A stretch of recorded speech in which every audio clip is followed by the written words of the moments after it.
Assalamualaikum warahmatullahi wabarakatuh.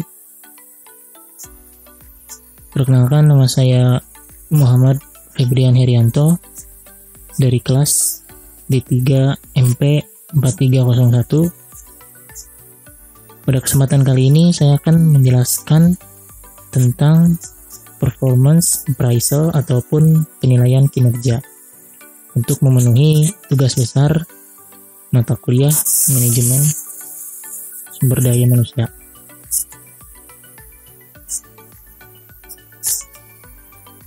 Menurut Hani Handoko, penilaian kinerja merupakan cara pengukuran kontribusi dari individu maupun suatu organisasi. Nah, ini nilai pentingnya itu adalah penyelesaian tugas-tugas yang menjadi tanggung jawabnya. Nah, lalu kegiatan ini juga dapat memperbaiki keputusan SDM dan memberikan umpan balik kepada para karyawan sehingga mereka dapat bekerja lebih baik lagi ke depannya.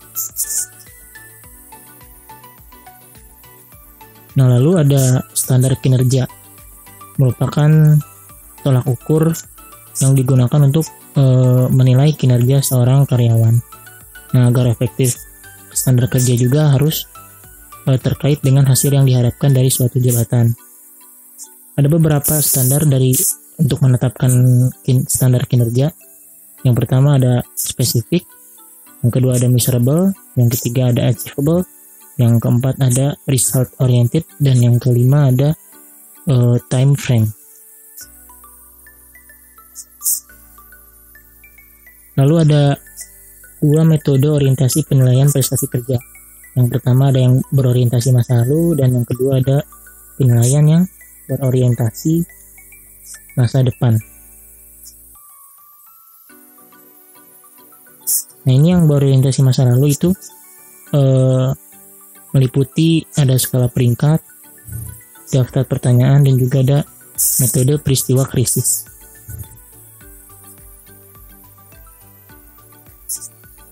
Lalu ada juga metode catatan prestasi, metode peninjauan lapangan, dan juga tes dan observasi prestasi kerja.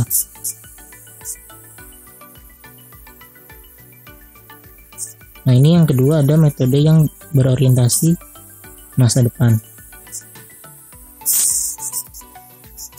Nah, kalau yang masa depan ini dia berasumsi bahwa karyawan tidak lagi sebagai objek penelitian, tapi karyawan itu sendiri dilibatkan dalam proses penilaian. Nah, dalam metode ini juga si karyawan tersebut bertanggung jawab kepada dirinya sendiri yang menjadi kesadaran untuk mengembangkan diri lagi ke depannya. Lalu beberapa metode, yang pertama ada penilaian diri sendiri atau self-appraisal.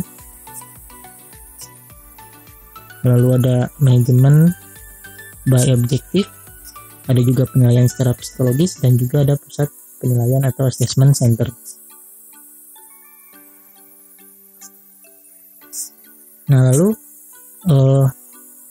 sistem penilaian prestasi kerja ini ada yang kualitatif, ada yang kuantitatif. Seperti contoh yang kualitatif ini ada wawancara evaluasi dan juga umpan balik bagi personalia.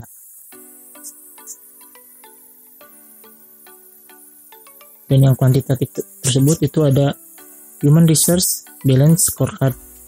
Ini juga yang untuk mengukur mekanisme secara komprehensif yang menggambarkan bagaimana sistem pengelolaan suatu SDM tersebut dapat menciptakan value atau kontribusi bagi suatu organisasi. Nah, ini adalah contoh dari format performance appraisal ataupun penilaian kinerja. Ini yang ada yang penilaian yang biasa, lalu ada juga yang human research dan scorecard. Terima kasih atas perhatiannya. Mohon maaf apabila masih banyak kekurangan. Assalamualaikum warahmatullahi wabarakatuh.